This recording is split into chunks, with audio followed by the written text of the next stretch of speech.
Salam. Bugün gəlin birlikdə insan resursları, yəni HR texnologiyasının keçdiyi o maraqlı yola nəzər salaq.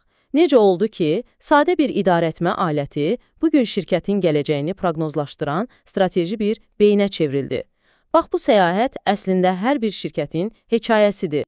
Söhbətimiz deməli HR komandalarının üzləşdiyi o ilkin yüklənmə problemi ilə başlayacaq, sonra bu problemi həll etmək üçün ortaya çıxan ilk texnologiyalara və onların, ironikdir ki, yaratdığı yeni maneələrə baxacağıq və ən sonda bugünə, yəni insanı mərkəzə qoyan ən müasir həll yollarına necə gəlib çıxdığımızı aydınlaşdıracaq. Elə isə başlayaq.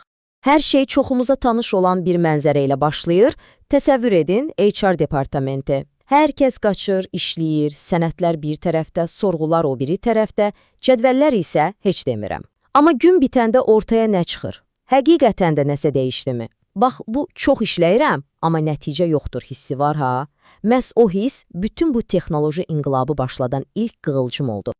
Agility Portal bu vəziyyəti əslində çox dəqiq ifadə edir. Bu sadəcə bir his deyil.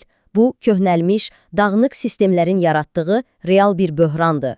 Və bu, texnologiyanın artıq bir seçim yox, məcburiyyət olduğunun ilk siqnalı idi. Yaxşı, bəs bu xaos real həyatda özünü necə göstərirdi? Bax belə, eyni məlumatlar 5 fərqli cədvələ təkrar-təkrar yazılır. Vacib bir təsdiq məktubu yüzlərlə e-poçtun arasında itib batır və hər gün eyni yorucu manual işlər yenidən görülür. Nəticə, tamamilə etibarsız hesabatlar və harda olduğu bilinməyən tonlarla məlumat. Aydındır ki, belə davam edə bilməzdi. Və təbii ki, texnologiya dünyası bu artan xaosun fərqində idi. Beləcə, bu dağınıqlığa bir nizam-intizam gətirməyi vəd edən ilk həllər dalğası başladı. Bu həllin adı HRMS-idir, yəni İnsan Resurslarının İdarə Etmə Sistemi. Məqsədi isə əslində çox sadə, amma bir o qədər də inqilabi idi. Bütün o dağınıq prosesləri, sənədləri, məlumatları tək bir rəqəmsal mərkəzə toplamaq. Bu, xaosa qarşı atılmış ilk, amma çox böyük bir addım idi. Məsələn, işə qəbul prosesini götürək. Əvvəllər sivilər e-poçtlarda itirdisə, artıq HRMS sayəsində iş elanını verməkdən tutmuş, namizədləri mərhələ-mərhələ izləməyə, hətta yekun qərarı dataya əsaslanaraq verməyə qədər hər şey nizamlı bir platformada cəmləşdi.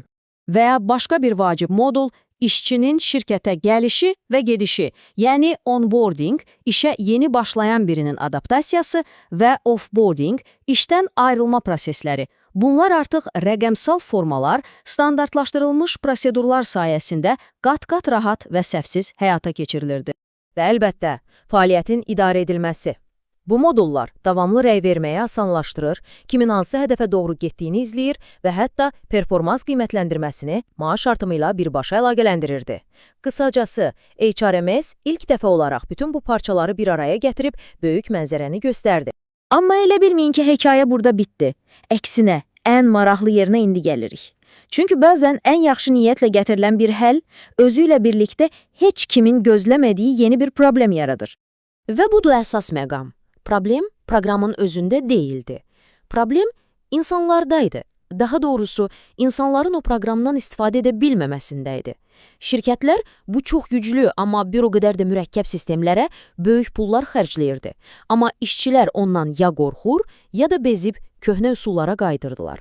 Çünki unutmayaq, ən bahalı texnologiya belə ondan istifadə olunmursa sadəcə bir metal yığınıdır. Mütəxəssislər bu problemi iş prosesində sürtünmə adlandırırlar. Bu nə deməkdir?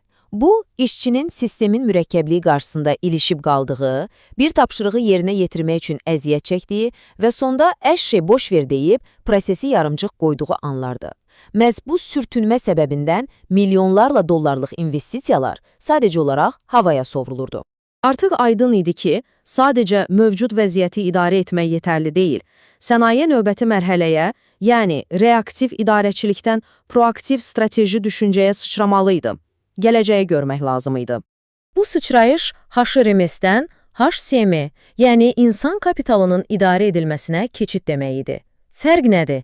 HRMS hazırda kim harda işləyir sualına cavab verirdisə, HCM daha dərinə gedirdi. Gələcəkdə uğurlu olmaq üçün bizə necə bir komanda lazımdır və o komandanı bugündən necə qurmalıyıq? Bu artıq tamamilə fərqli bir səviyyədir. HCM sadəcə nə baş verdiyini deyil, niyə baş verdiyini anlamağa imkan verirdi. Yəni, gələcəkdə bizə hansı bacarıqlar çatışmayacaq? Əsas liderlərimizdən biri getsə, yerinə kim hazır vəziyyətdədir? Və ya iqtisadi böhran olsa, şirkət buna necə reaksiya verməlidir? Bax, bunlar artıq biznesin taleyini həll edən strateji suallardır. Yaxşı, bəs şirkətlər bütün bu mürəkkəb texnologiyalar arasında necə seçim etməli idi? Bunu anlamaq üçün gəlin bir anlıq çox sadə bir texniki bənzətməyə baxaq. Monolit və mikroxidmətlər. Qorxmayın, çox sadədir. Baxın, monoliti hər şeyin bir qutuda olduğu hazır bir hər şey daxil paketi kimi təsəvvür edin. Mikroxidmətlər isə bildiyimiz Lego kimidir. Hər biri fərqli bir iş görən, amma bir-birinə mükəmməl keçən kiçik müstəqil parçalar.